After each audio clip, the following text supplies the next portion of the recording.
I'm often amazed at how I ended up where I am. This is my story. In 2012, I took a job teaching English in China. I lived in a city called Shenzhen, which has a population of about 15 million. I lived on the 20th floor of our apartment building with my 2 roommates. I taught at Yawa Experimental School, and I was with grades 5 through 11. Life was a little bit different. Our shower was nothing more than a drain on the floor. And, by the way, a lizard lived in that drain. Our washing machine was super tiny, and we didn't have an oven, so I got to be creative with our rice cooker. There were a lot of smells.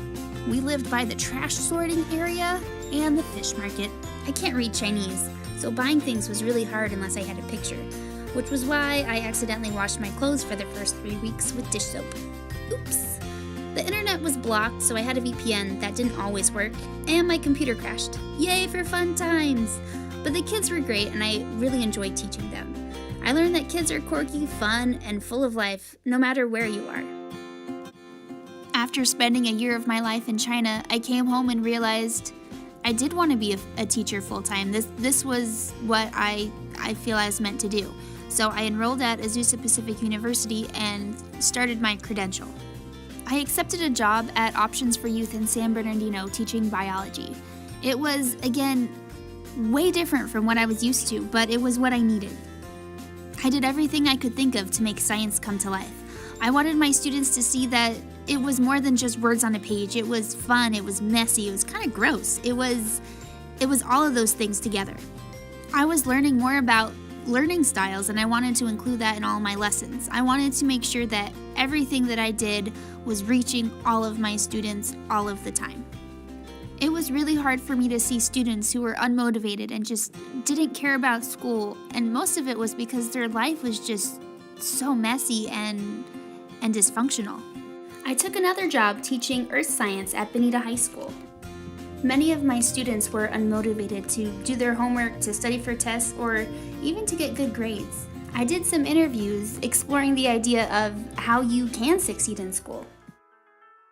How can you succeed in school? I have no idea. Oh my goodness. I think it's important to take a more proactive approach, so you have to make sure that you're doing your homework and ask your teacher if you don't understand anything, pay attention in class, things like that. I would say try your hardest. Sorry. They just have to be willing to try. So it's all about attitude. I'm a big believer in perseverance and grit.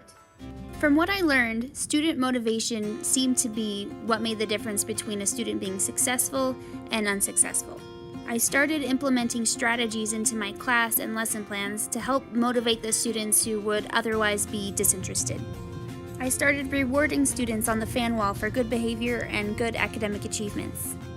I try to make class more dynamic by trying new things and changing the schedule. One of those things that we tried was Kahoot. We used it as a warm-up or an exit ticket. I also started using Chromebooks for Blogger, for Google Docs, for Padlet, for anything that would be useful in class.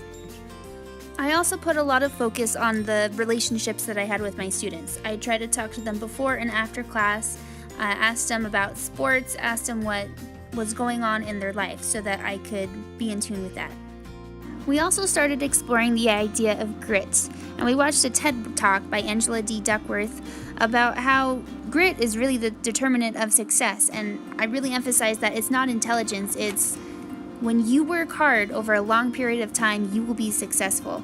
And I think that's something that stood out to some of my students. What's the difference between failing and succeeding?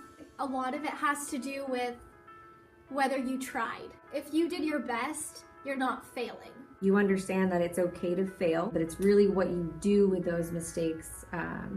That's how you grow. So if you make a mistake and you're like, you know what, I'm just not good at this, I'm gonna give up, then you're gonna have a hard time finding success in anything. But if you have the attitude of, I made a mistake, what did I do wrong, how can I get better? Then you're setting yourself up for success, not just in math, but in everything in life. Student motivation is something I want to continue to learn about and explore so that I can understand it a little bit better, and hopefully I'll be able to convey that to my students. It's only 4 years here, so, we can all get through this together. Don't procrastinate.